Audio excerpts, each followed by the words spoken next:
Oggi vorrei presentarvi una persona che è un vero artista, un artista che ha esposto alla Biennale, che ha tutto un curriculum che adesso vi dirà, che ha sposato molti dei temi nostri sulla sostenibilità ambientale e recupero di rifiuti, dando vita appunto a opere d'arte.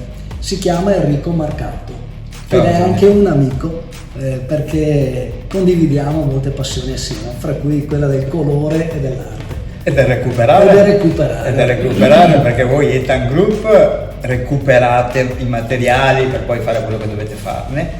Io recupero cose, il mio fascino del recuperare le opere è che faccio questo recupero di cose e le trasformo in opere d'arte. Tipo la mucca che è qua dietro, quella volta ci siamo conosciuti che avevi acquistato delle altre opere, le bricole, ma dopo forse ne parliamo, e tu mi hai detto guarda ho questa mucca che l'ho recuperata, era tutta bianca, io tramite l'uso del colore diventa potente e diventa dà un messaggio esatto molto più caratteristico e personalizzato, diciamo. Quindi con Antonio l'ultima opera che lui mi ha acquistato è legata alla parola sostenere, la sostenibilità. La parola sostenere, se guardi nel vocabolario, sostiene, non far cadere, speranzosa.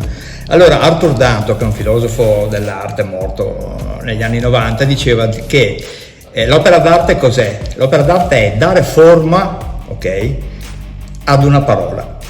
Cosa succede? Io ho dato forma alla parola sostenere, che è una parola che mi piace, tramite cosa? Tramite due semplici cristi, i cristi da muratura, quelli che si mettono sotto gli architravi. Se tu vedi i terremoti, qualsiasi cosa che sta accadendo, se tu metti due cristi sotto, loro sostengano. Quindi ho legato alla parola sostenere due cristi. Quindi con una parola e due cristi diventati ruggine, usati, strausati, tramite un qualcosa di molto semplice abbiamo dato la forma a questa parola sostenere. Da qui poi io ho fatto una serie di opere legate alle bricole di Venezia che avevano sempre la funzione di sostenere praticamente un piano di calpestio per prendere i vaporetti, per prendere i battelli, i quali sostengono migliaia e migliaia di persone, di veneziani o di turisti, i quali non sanno che al di sotto ci sono queste opere, queste bricole che sostengono.